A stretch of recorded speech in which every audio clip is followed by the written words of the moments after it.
Shalom Alaikum bersama Masyiah, Bapak Ibu Saudara yang terkasih. Puji Tuhan, selamat hari Minggu, selamat hari Tuhan. Dan hari ini adalah hari Minggu Palma. Kita sudah menyelesaikan masa puasa Prapaskah selama 40 hari. Dan mulai malam nanti kita akan memasuki masa puasa Pekan Suci selama 1 minggu ke depan sampai Hari Raya Paskah. Nah, Bapak Ibu Saudaraku yang terkasih, di hari Minggu Palma yang terberkati ini, gereja kita telah memberikan kepada kita pembacaan dari Injil Yohanes pasal yang ke-18 ayat 1 sampai yang ke-12 dengan judul perikop oleh LAI, Yesus ditangkap. Nah, Bapak Ibu Saudara yang terkasih, ketika hari raya Minggu Palma, kita mengingat Tuhan kita dengan mengendari keledai masuk ke kota Yerusalem. Ya. Ketika masuk kota Yerusalem, kita menyaksikan, kita membaca di dalam kitab suci, orang-orang Yerusalem keluar menyongsong Tuhan, dan bahkan mereka memotong ranting-ranting hijau, daun-daun palem. Bahkan baju jubah mereka pun mereka lepas dan mereka hamparkan di jalan. Kalau bayangan kita di masa sekarang, mereka menghamparkan red carpet untuk Tuhan Yesus memasuki gerbang kota Yerusalem. Nah, begitu meriahnya, begitu ramainya suasana pada waktu itu ketika Kristus Tuhan kita memasuki Yerusalem. Dan terdengar suara puji-pujian kepada Tuhan, Hosana, Hosana, diberkatilah dia yang datang dalam nama Tuhan. Ya, Hosana bagi keturunan Daud. Bapak Ibu Saudara, itu adalah kata-kata sanjungan, kata-kata pujian, dan kata-kata kemuliaan yang mereka berikan kepada Kristus. Akan tetapi, Bapak Ibu Saudaraku yang terkasih, tidak lama kemudian, jelang belum sampai 1 minggu, di hari Jumatnya, ya, kita nanti juga akan memasuki itu, Kristus Tuhan kita disalibkan. Betapa Tuhan yang dielu-elukan, disorak-sorai, disanjung-sanjung, dimuliakan di kota Yerusalem, justru berakhir tragis digantung di kayu salib. Bapak Ibu Saudara, Kristus memasuki Yerusalem itu di dalam kejernihan pikiran, di dalam belas kasih, dan apa tujuan Yesus masuk ke kota Yerusalem, Bapak Ibu? Sebelum pembacaan hari ini kita mengingat peringatan Tuhan yang ketiga, pemberitahuan Tuhan yang ketiga tentang penderitaannya. Dia berkata kepada para muridnya, sekarang kita pergi ke Yerusalem, dan apa yang tertulis tentang anak manusia akan digenapi. Dia akan diserahkan kepada orang-orang berdosa, dia akan disesah, dia akan dihina, dan bahkan dia akan dibunuh, tetapi dia akan bangkit pada hari yang ketiga. Oleh sebab itu Bapak Ibu, Yesus memasuki Yerusalem, dia tahu apa yang akan menimpanya. Dan dia tahu tujuannya dia masuk di kota Yerusalem pada saat itu untuk apa. Sehingga semua sorak-sorai, semua elu-elu, semua sanjungan yang umat-umat Yahudi di kota Yerusalem itu berikan kepada Tuhan, Tuhan tidak menanggapinya dengan layaknya manusia pada umumnya. Coba Bapak Ibu bayangkan apabila pujian itu diberikan kepada kita. Tentu kita dengan rasa bangga, dengan rasa syukur, kita akan membusungkan dada kita dan kita akan berkata, puji Tuhan. Ya, ketika ada orang berkata, wah Mas Clement, khotbahmu bagus, khotbahmu mengena. Nah, orang-orang di luar sana, remanya dapat gitu. Ya, betapa kalau kita mendapat sanjungan-sanjungan semacam itu, tentu kita akan senang, bukan? Telinga kita akan sangat senang mendengar hal-hal yang semacam itu. Mungkin juga di kehidupan Bapak Ibu Saudara, di dalam pekerjaan, di rumah. Wah, ibu anaknya kok pinter sekali ya, di sekolah, dapat ranking 1, ya, dan lain sebagainya. Nilai bahasa Inggrisnya bagus, wah. Lalu kita bangga, kita berbangga diri, kita bersuka cita. Apakah itu salah Bapak Ibu? Tidak salah. Akan tetapi, Kristus memberi kepada kita satu teladan. Ketika mereka, orang-orang Yahudi ini memuji-muji Tuhan, Hosana, ya, Tuhan naik keledai, Hosana, diberkatilah dia yang datang dalam nama Tuhan. Tetapi Tuhan dengan pikiran yang jernih, dia justru apa? Di dalam Injil Lukas dikatakan ketika Tuhan dekat gerbang Yerusalem, dia menangisinya. Justru Tuhan menangisi kota Yerusalem. Yerusalem, Yerusalem, betapa aku rindu mengumpulkan anak-anakmu seperti induk ayam yang dikumpulkan di bawah kepak sayapnya. Namun kamu tidak mau. Engkau yang membunuh nabi-nabi yang diutus kepadamu. Ya, maka dari itu kedatangan Tuhan ke Yerusalem itu juga untuk dibunuh. Sehingga elu-elu puji-pujian dari orang-orang ini berubah menjadi apa Bapak Ibu? Menjadi pengkhianatan, menjadi kebencian, dan menjadi penderitaan serta ketakutan untuk Tuhan kita. Pembacaan ini diambil dari peristiwa Yesus berdoa di Taman Getsemani. Dan dalam Injil-Injil yang lain dikatakan Yesus sangat ketakutan sampai peluhnya meneteskan titik-titik darah. Bahkan seorang malaikat dari surga datang untuk memberi kekuatan kepada Yesus. Bayangkan Bapak Ibu, pujian berubah menjadi kebencian. Ya, kata-kata manis berubah menjadi kata-kata olok-olokan. Kalau engkau itu anak Allah, turunlah dari salib. Ya, diolok-olok Kristus. Diberi mahkota duri, diludahi, disesak. Bapak Ibu Saudara, ini bagi saya adalah suatu tindakan yang luar biasa dari Tuhan kita, suatu kerendahan hati yang luar biasa dan ekstrim.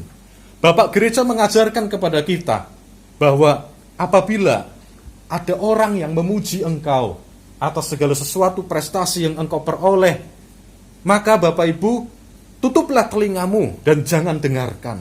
Karena itu bisa membuat engkau jatuh ke dalam kesombongan. Santo Makarios Agung dari Mesir pernah ditampaki oleh iblis, dan iblis berkata kepada Makarios, "Hai hamba Allah, engkau telah mengalahkanku." Lalu orang suci ini bertanya kepada iblis, "Dengan apakah aku mengalahkan engkau?" Iblis menjawab, "Kerendahan hatimu." Lalu apa yang dilakukan Jana Suci Makarios? Dia menutup telinganya dan dia lari menjauh dari iblis.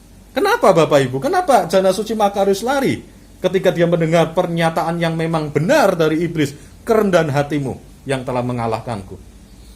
Karena Jana Suci Makarios tahu dia disanjung oleh iblis dan itu akan menjadi kejatuhan untuk dirinya. Kerendahan hatimu yang mengalahkanku. Lalu bayangkan kalau Jana Suci Makarios ini, "Oh puji Tuhan, saya memang rendah hati." Wah, malah menjadi jebakan ya untuk dirinya. Bapak Ibu Saudara yang terkasih, Rasul Paulus di dalam pembacaan Filipi pasal 4 tadi ayat 4 sampai yang ke-9 menasehati kita untuk kita selalu memiliki pikiran yang jernih, pikiran yang sama seperti yang Yesus miliki. Apa itu? Tadi, pikirkanlah. Saya akan bacakan di dalam Filipi pasal yang keempat, ayatnya yang ke-8.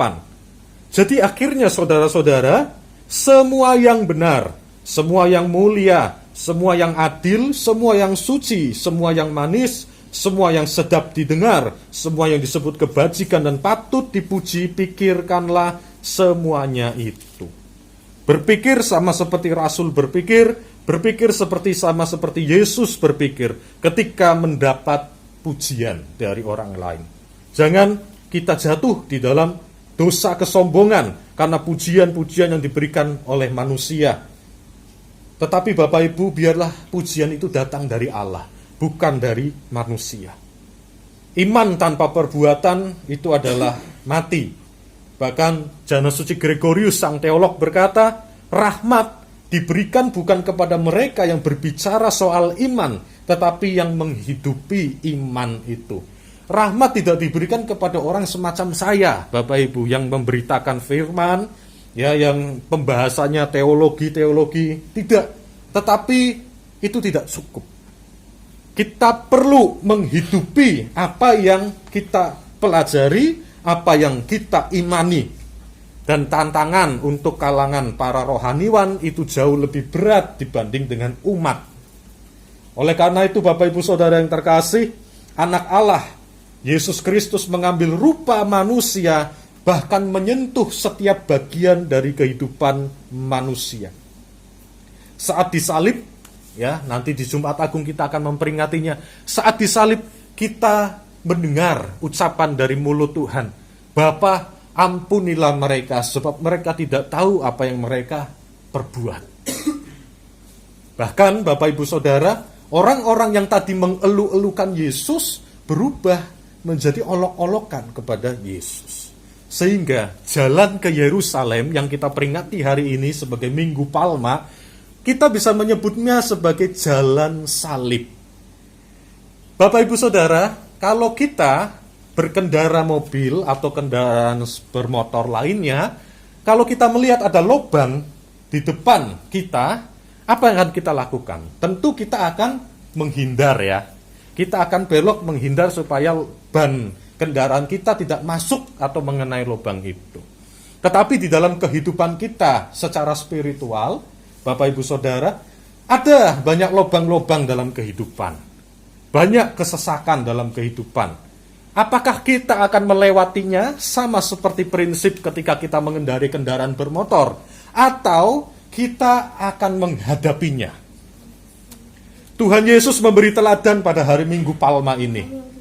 Dia tidak menghindar dari jalan masuk ke kota Yerusalem, melainkan Kristus tetap masuk ke kota Yerusalem itu, meskipun dia tahu dia akan dibunuh di hari Jumat. Meskipun dia tahu dia akan dikhianati.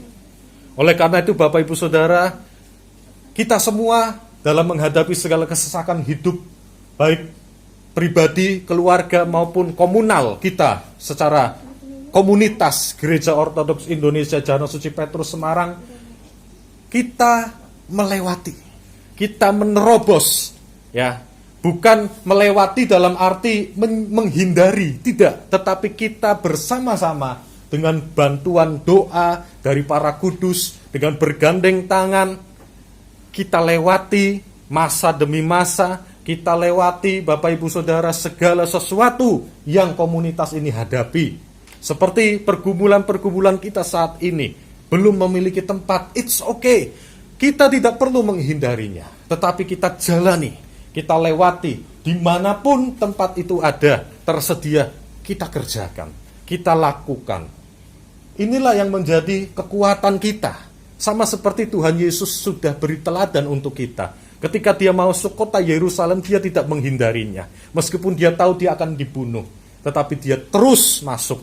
Dia terus mengajar di bait suci. Dia terus mengajar di Taman Getsemani sampai akhirnya dia ditangkap. Pertanyaannya, mau sampai kapan komunitas kita ini akan melewati masa-masa itu? Kita tidak tahu. Tetapi satu hal yang kita tahu Bapak Ibu Saudara, yang saya dan Bapak Ibu Saudara sekalian imani bersama, adalah penyertaan Tuhan, adalah pertolongan Tuhan. Kalau Tuhan harus melewati jalan Yerusalem, Via Dolorosa, jalan salib, jalan penderitaan, jalan kesesakan, sama seperti jalan yang ditempuh oleh para rasul dan jemaat Kristen mula-mula yang beribadah di kuburan-kuburan, di katakombe bawah tanah. Maka kita pun saat ini melewatinya. Sampai kapan? Kita tidak tahu. Tetapi satu hal yang menjadi penghiburan kita adalah Tuhan Yesus Kristus, Sang Tritunggal Maha Kudus, Sang Theotokos tersuci Bunda Maria selalu mendoakan kita, selalu menyertai kita. Oleh karena itu, tetap semangat di hari Minggu Palma ini. Meskipun saat ini kita belum ada gereja, belum ada gedung gereja, dan belum memiliki seorang imam, dan kita tidak dapat mengikuti liturgi setiap minggunya, jangan menyerah Bapak Ibu. Inilah jalan yang harus kita lewati. Dan Tuhan selalu memberi kita penghiburan, kekuatan, dan jalan keluar dalam segala sesuatu yang kita hadapi. Kita ikuti teladan Yesus. Mari Bapak Ibu, kita pergi ke Yerusalem. Siapa yang mau pergi ke Yerusalem? Ya, mari kita pergi ke Yerusalem. Bukan kota Yerusalem di Israel, naik pesawat, tidak. Tetapi mari kita pergi ke Yerusalem rohani. Untuk apa? Untuk disalibkan bersama dengan Tuhan. Saat ini Tuhan pergi ke Yerusalem dan kita mengikutinya masuk ke Yerusalem untuk apa? Untuk disalib bersama dengan Tuhan. menyalipkan lagi kedagingan kehidupan lama kita. Karena perjuangan kita belum selesai, sebab kita belum meninggalkan tubuh dosa ini. Oleh karena itu selama kita masih hidup di dalam tubuh maut ini, kita terus berjuang, baik secara pribadi maupun secara komunitas. Kita sama-sama berjuang untuk gerejanya. Biarlah doa dari Sang Theotokos tersuci, ibu kita yang termurni, yang selalu mendoakan kita, bersama dengan para kudus dan para malaikat penjaganya, boleh menguatkan iman kita, boleh menghibur kita dalam segala kesesakan yang harus kita alami. Tuhan beserta kita semua. Amin. Kemuliaan bagi Sang Bapa, Sang Putra, serta Sang Roh Kudus, sekarang dan selalu, sepanjang segala abad. Amin.